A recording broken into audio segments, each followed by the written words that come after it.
otomatis jelas waktunya itu terbatas, resources mereka juga terbatas, sumber daya manusia juga tenaganya terbatas, semuanya serba terbatas, sehingga akhirnya kebanyakan anime di saat itu episodenya sudah segituan, 11-12. Apakah ada yang banyak? Apakah ada yang lebih dari itu? Beberapa ada. Apa alasannya? この番組はご覧のスポンサーの提供でお送りします。 Oke, saya Nasan, selamat kembali di Speak. Jadi aku buka video-videoku di bulan Juni 2021 ini dengan satu pembahasan yang kembali menurutku ini cukup fundamental sebenarnya, cukup dasar, basic, dan rasaku sih banyak orang, banyak otaku, termasuk aku itu cukup mempertanyakan keputusan ini.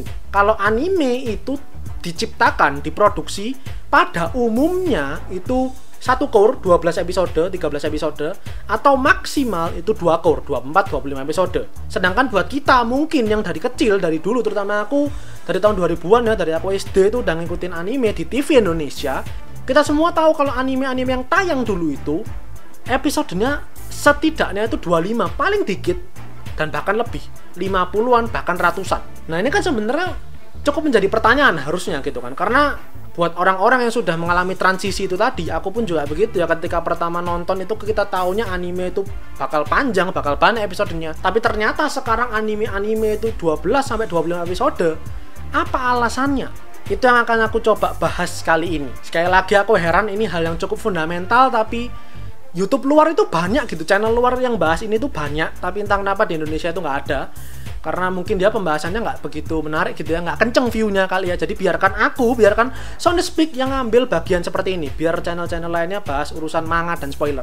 Oke, langsung kita mulai aja. Silakan di like, share, subscribe kalau pembahasan kali ini. Jangan lupa di follow Instagram Soundspeak. Sebagai sang cinta anime, sebagai sang otaku, mari kita saling berbagi pendapat. Tapi ingat, jangan sampai saling berdebat. Cukup beropini sebagai penikmat dalam sesi diskusi hangat.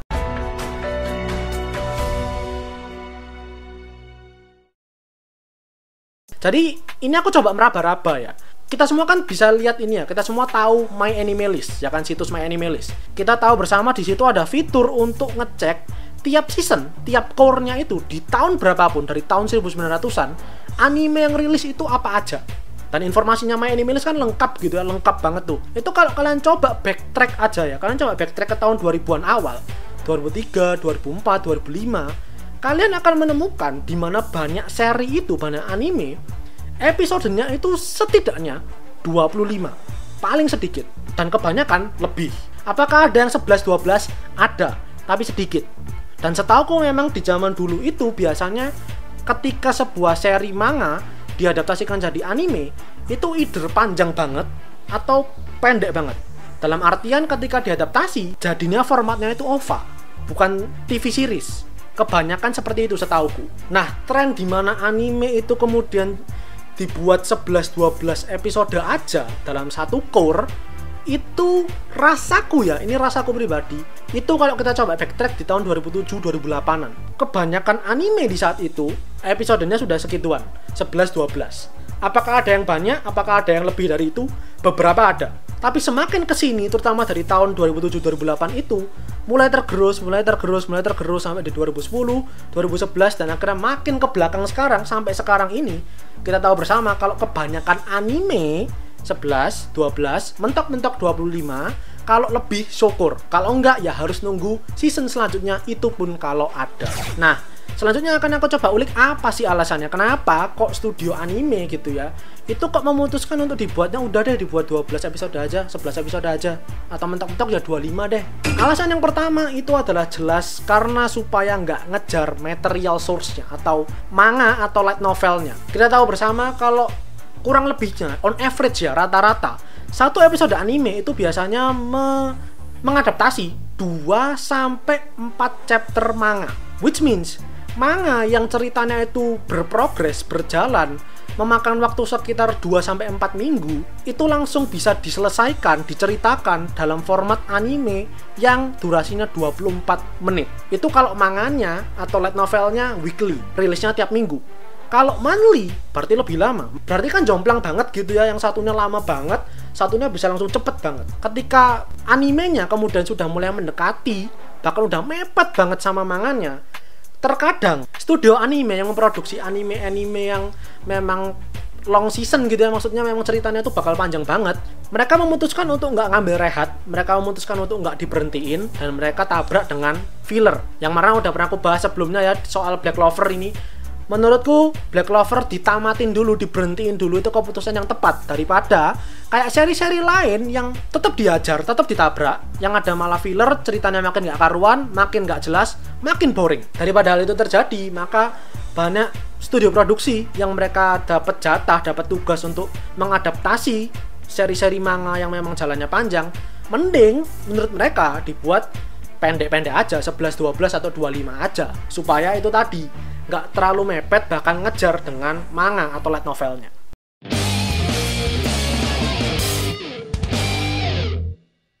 Yang kedua, kualitas animasinya.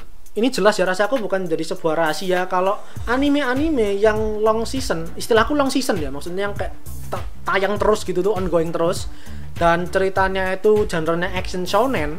Ketika ada scene action yang penuh dengan efek dan kompleks banget gitu, itu sudah bisa dipastikan kalau kualitasnya bakal agak burik. Kita bisa sebut beberapa seri gitu yang kita rasakan, ini kok grafisnya kok gini banget gitu, animasinya kok jelek banget. Dan memang itulah salah satu dampaknya ketika studio produksi anime mencoba untuk tiap minggunya mereka keep up dengan semua episode baru.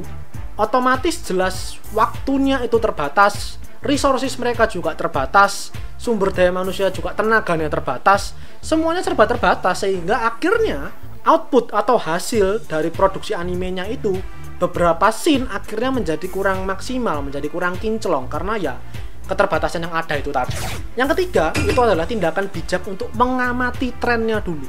Mencoba untuk melihat anime yang sudah mereka produksi itu nanti apakah bisa diterima baik oleh para penontonnya, apakah ada backlash, apakah reaksinya orang-orang nggak suka, apakah orang-orang bakal mengkritik, atau bahkan orang-orang bakal ngedrop dan ninggalin, nggak ditonton sama sekali. Kalau ternyata memang orang-orang pada suka, disambut dengan baik, orang-orang pada nonton, pada ngefans, pada nungguin jadi pembicaraan gitu ya, otomatis pihak studionya juga akan mendapat sinyal bagus nih, oh ini berarti orang-orang pada suka nih, orang-orang bakal menerima, bakal mau mengkonsumsi, bakal mau nonton kalau kita buat lebih banyak lagi. Meskipun sebenarnya itu nggak selalu menjadi patokan dan jaminan juga gitu ya, karena kita tahu bersama banyak seri anime yang ketika ditayangkan itu orang-orang suka, orang-orang itu ngefans, mereka nungguin sequelnya, kelanjutan ceritanya bertahun-tahun lamanya, tapi sampai sekarang nggak ada informasi sama sekali, nggak ada kepastian sama sekali apakah bakal ada sequelnya atau enggak.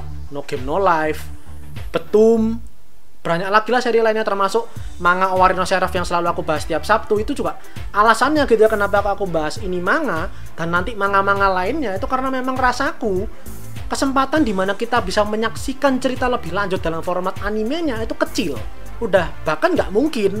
Otomatis ya caranya adalah kuhadirkan dengan pembahasan manganya itu tadi, manga-manga yang menurutku underrated, yang orang-orang sebenarnya suka tapi underrated aja, ketutupan sama seri-seri yang terkenal. Nah yang keempat, alasannya yang terakhir, ini berkaitan dengan yang ketiga sebelumnya, itu adalah risikonya jelas lebih rendah.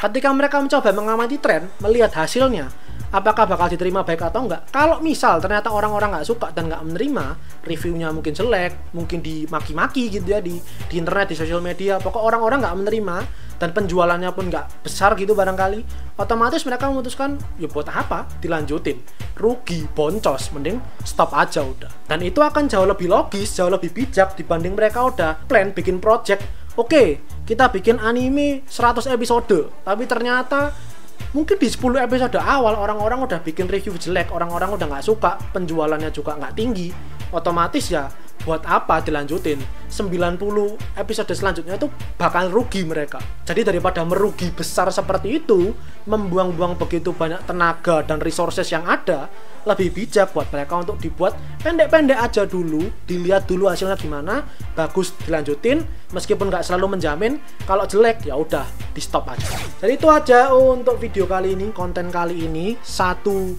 lagi pembahasan yang fundamental nih, basic banget, menjadi sebuah pengetahuan dasar bagi banyak otaku seharusnya, tapi YouTube Indonesia lebih tertarik untuk bahas manga, spoiler, dan teori. Jadi itu aja untuk kali ini. Silahkan di like videonya. Kalau kalian suka bahasan kali ini, jangan lupa berkomentar, di share teman-teman kalian.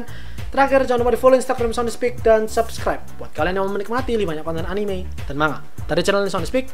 Karena anime dan manga itu yang aku suka dan yang kalian suka. So I'll see you guys in the next video. Kita rasai minasan.